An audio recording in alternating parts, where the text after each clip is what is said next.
Jaylen Brown, Jrue Holiday, and Kristaps Porzingis have all been able to show the Boston Celtics that they can thrive on this team and have been able to produce in great ways that Celtics fans are keeping an eye on with Brad Stevens, as he's been able to take these swings on these trades and absolutely deliver for Joe Mazzulla in this offense and defense. So we're going to be diving in, looking at those three players and giving our look back at the review of them, looking at some stats and going over some preparations for them in this episode of Celtics Digest. I'm Bruce Velez with my co-host Patrick. And Patrick, we had a video drop down on this series yesterday where I broke down three other players in Pritchard, Cornette, and Sam Hauser. But you came up with this great idea. I think it's absolutely fantastic. How you doing today, my guy? Good, Bruce, man. It all came off your idea, man, with the preseason, with your little shorts, man. It's good to kind of get everything together as the regular season ended. We got the postseason. We got a lot of time until Sunday. I mean, what are we at Wednesday right now? So Yeah.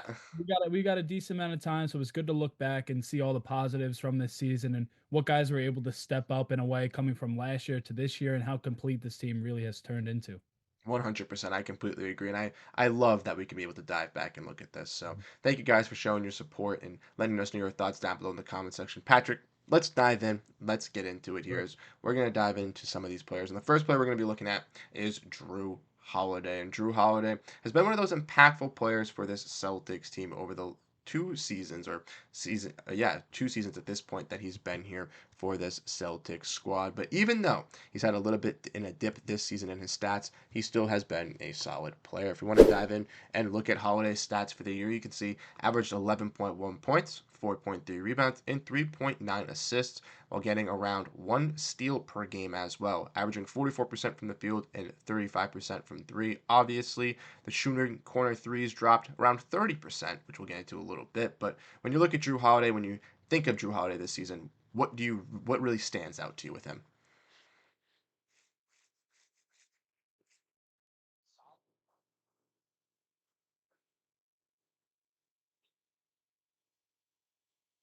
Especially from the wing. I've seen a lot of times where he shot a three, even just a one dribble pull up. He's had a lot of confidence, which is really good. But he's going to bring that veteran presence coming into the playoffs. But him defensively too. I mean, he's getting older, so a lot of questions on his contract, but he's still playing up to his contract, in my opinion. He's kind of played this role of a veteran who's still able to step up on both sides of the floor. He was dealing with that injury of the mallet finger, so we talked about that. It's finally off of his finger now, and he's all 100%. So he's going to play a big part into this playoffs, and I think we're going to really see that coming into the series as well.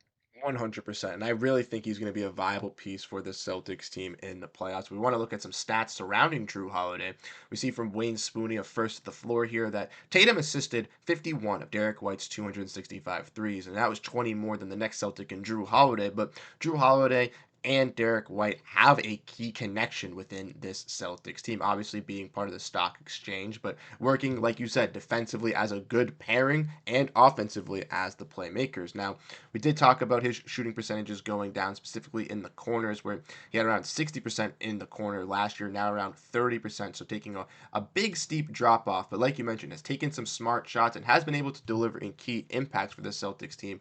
Like we look here, where he's had a 25.10 rebound, 75% shooting from the field game, where he did this year, which was absolutely crazy to see. And we've seen big performances like this from Holiday, one of those guys who is in that stay ready group as well, who has been sacrificial in his role ever since coming over. I think the one thing about his 3-point shooting, as you saw, the volume from the corner has definitely dropped as well. Not Yes. even just the makes, but the volume that he's taking. Because I think this team definitely loves seeing Derrick White and Jaylen Brown a little bit more in the corners Yep. instead of him.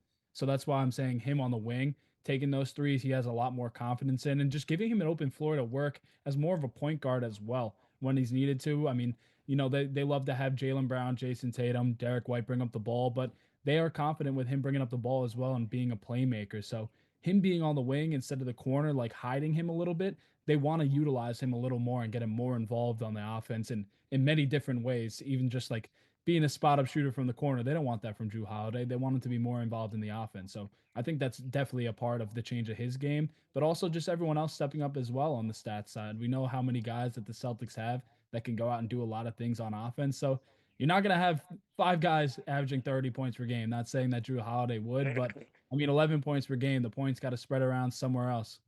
100%. And not to mention the other guys and Derrick White and that Jayson Tatum and Peyton Pritchard setting a record for, Right. three-pointer makes. The Celtics all gradually got better from three-point range. Peyton Pritchard obviously in that six man of the year case. So for Jrue Holiday, just to get worse from three-point range, but also get better in other aspects for the Mhm. Boston Celtics defensively, being more of an anchor and helping out in that playmaking role as well, which he excels a lot more than as a shooter where he's not necessarily as needed, is definitely key for the Celtics growth. So I think we've seen a great role from Jrue Holiday regardless this season. I don't think obviously that the fans responding to needing to sell off him at this moment is needed Right. as much as it has been broadcasted. But that's Jrue Holiday. He's been fantastic for this Celtics team. Patrick, let's dive in and talk about another player who's been absolutely great for the Celtics team as well, and that's Kristaps Porzingis, as he has been electric. And you said earlier in the stream that we just had today, if you missed it, go check it out, that he is going to be the series MVP versus the Orlando Magic, and he's been absolutely fantastic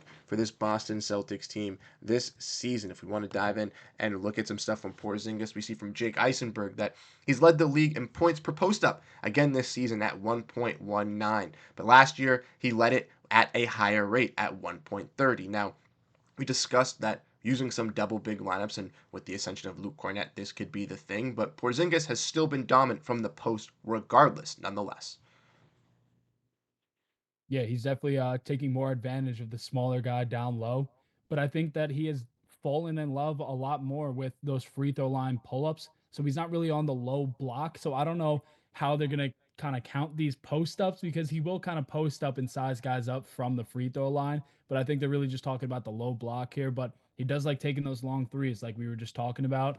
And I think he's just more comfortable out there sometimes. And when he really needs to go down low and post up, he will, because if the Celtics are in a close game, he's like, all right, the three's not falling so much. Let's get down low. Let's kind of utilize the size and just get an easy bucket and just get back on defense to kind of just get into a flow. He loves getting to that early flow, and he does that by those where the pull ups where he just shoots over anybody. I mean, he's just looking down on them when he's posting up, keeping the ball up high, and just being able to keep the ball there and shoot over anybody.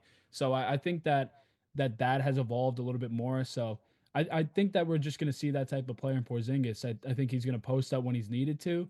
He's going to just stick to his game from shooting 30-foot 3 pointers and those little pull ups from the free throw line. I mean, that is his game, and it's so fun to watch. 100%. He's definitely been able to get more expansive in that role, specifically with the Celtics being able to run those double big lineups as well. We also saw that he's been really good with the touches and passes made per game as well, where Porzingis, as you can see, gradually just continues to get better with his touches and his passes made per game. They help connect the ball movement with this Boston Celtics team and really help with the flow of this Celtics squad as well. And as we saw at the end of the season, when he comes back from injuries, illness, regardless, this man goes on a tear. 6, 7 game rest, okay. He comes back. It's like he had sat out for 2 months. Yeah. Look at these stats, man. Absolutely fantastic end of the season for Porzingis, and just overall some dominant big man stuff that we're going to be seeing coming into the playoffs as well. Yeah, like I said, man, he did this because he was able to get to his spots where he's most comfortable. As soon as he came out, Bruce, I'm telling you, right to the elbow, kind of size up his defender, pull up. It was constant knockdown. And then even from logo threes, we saw him drill one from about like 33 feet mid court, just pull up all confidence. This guy's got all the confidence in the world and he's having fun doing it. I think that's the change. Is just he loves being around these guys and he loves playing some great basketball with other great players. And I mean, it's showing. He was out for forever, it felt like, with that sickness, missed some games kind of here and there. We don't know if he was just sitting or dealing with that illness a little bit lingering. But I mean, this week off is definitely not going to change how he's playing, because we saw what it does to him when he's not playing after a while, and he just picks up right where he left off. He's absolutely a beast. Want to look at Porzingis' stats for the year as well. 19 and a half points. So obviously a little bit more than Jrue Holiday, a little bit more of an impactful role this season. 6.8 rebounds, 2.1 assists, 1.5 blocks on the year for Porzingis. 48% shooting from the field, 41% shooting from three, 35% on those corner threes. Man, oh man, is the Latvia laser been able to display his greatness, specifically in New York. You mentioned him hitting those deep threes. That was right kind of close to you, Patrick, closer than it is to me, but he was absolutely lighting up that New York Knicks squad, and I expect him, if the Celtics do see the Knicks in the playoffs in the Celtics in the second round, to get some much wanted revenge as he has through the regular season as well. Some sweet, sweet revenge. I mean, Hmm. sweet revenge from Kristaps, man. And I think another interesting stat from there too, 98% of his threes are assisted. So he's not really shooting them off the dribble. Yep. So I mean, you know that his guys are gonna find him and they're confident wherever he's standing on the court because he's not dribbling that ball. If he's shooting the three, wherever he's standing, it's going up. so Exactly. so it just he's been incredible. And like I said, he's gonna be my MVP for this series. I think that they're gonna have a hard time to guard him, especially what we've seen and with the week off, man, he might go for 30 and 10. I mean, that's all I'm asking for with Kristaps Porzingis. Let's see some dominance right from the get-go. But finally, the last player we're going to be talking about and diving into is his best teammate off the court, it seems, in Jaylen Brown. These two have formed a budding relationship since he has arrived. And for Jaylen Brown, it's been a great season so far. Maybe not as exciting as fans had anticipated after coming off of a Finals MVP, but nonetheless a very impactful season on both sides of the ball. 22 points, 5.8 rebounds, 4.5 assists on the year, while shooting 46% from the field and 32% from three. Now his three-point shot has gone down a little bit. He also averages 1.2 steals. Forgot to mention that. Very good on the defensive side, but Jaylen Brown starts to trickle offensively or teams start to disrespect him from that 3-point range, it's really when he decides to pick up and strike and deliver. And that was put on full display last year versus the Warriors and this year versus the Phoenix Suns.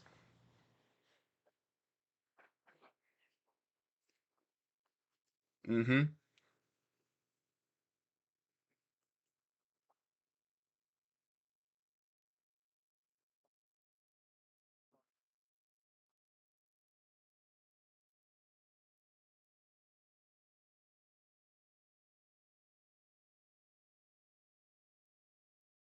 You mentioned obviously he might be having to change his game going into the playoffs, so we have some updates revolving around that as Brown has obviously been the topic of discussion revolving around the Celtics and the latest injury with him getting those recent injections into his knee and sitting out those final games. But the Celtics do feel assured that he'll be ready to go as we see the report from Bobby Manning that Porzingis said he and Jaylen Brown talked about his injury and did the things necessary to be ready for the playoffs. He shared his perspective, having gone through a similar injury and many ailments in his career, with giving advice on who best handled it. We also saw from Noah Dalzell that Brown was on the floor after missing those last three games at the Celtics' first practice yesterday, in which Jrue Holiday said on Jaylen Brown that nobody is worried about him. So with this assurance from those players in Holiday and Porzingis, it's leading me to feel confident in Brown, and I think we'll get to see him maybe not again be at 100% or peak performance, but still a solid Jaylen Brown that is going to be out there and delivering for the Celtics team on both sides of the ball. I mean, we know what he does come playoff time. We know how great of a player he is. You know, the regular season stats may not be as good as we wanted them to be, but he was still playing like an all NBA player. It stinks that he wasn't 100%. able to reach those stats to be qualified, but it would have been a toss up at the end of the day, you know, dealing with a lot of injuries this season, not really being able to play a lot of times at 100%, but sometimes that happens, man. But in the playoffs, he's been able to step up. You know, he won Finals MVP and he won Eastern Conference Finals MVP as well. I mean, he's able to step up in the playoffs, and this is the time to talk about it. We, as Celtics fans, we talk about the playoffs, and it's a long season, and you're finally here. So these are the real stats that are going to matter. I mean, the regular season stats are one thing, but let's see what happens when it comes to the playoffs come Sunday. 100%. And you mentioned Jaylen Brown being that playoff riser. He always comes through and delivers. We saw that in the finals last season, guarding Luka Doncic and then still dominating on the offensive floor. And I expect nothing short of that from him coming into the playoffs. And you mentioned a little bit maybe of a disappointing season, as many fans expected, but still a very successful season in the regards of his It's stats time now, Bruce. offensively and Time now. defensive. What? It's time now. Oh, Like it's he time was now. The underselling, he energy was is underselling the about. regular season, but it's time for him to step up and make up for it when it matters, and we know Mhm. damn well that he will. Exactly. It's time. The energy is about to shift for the Celtics, taking on that Mhm. Magic in that first round, and I'm excited to break it down. But we dove in, looked at Jaylen Brown, looked at Kristaps Porzingis, looked at Jrue Holiday, analyzed those three players this season. Overall, great performances from those three guys alongside this Celtics team. If you missed yesterday's video detailing Cornette, Hauser, and Pritchard, go check that one out because that one was also really important as we dove into not only are they successful as a team, but also how they have been successful individually this season. We'll be having these season recaps coming up leading up to the Magic vs. Celtics start, but We will be having some videos with our Magic creator over on Celtics Digest as well, breaking down the Celtics and that matchup. So make sure to stay tuned on everything revolving around this Celtics team by hitting that subscribe button and letting us know your thoughts down below in the comment section. But Patrick and I will be signing off and catching you guys in the next video. So have a great rest of your night, and go Boston Celtics. Peace out, everyone.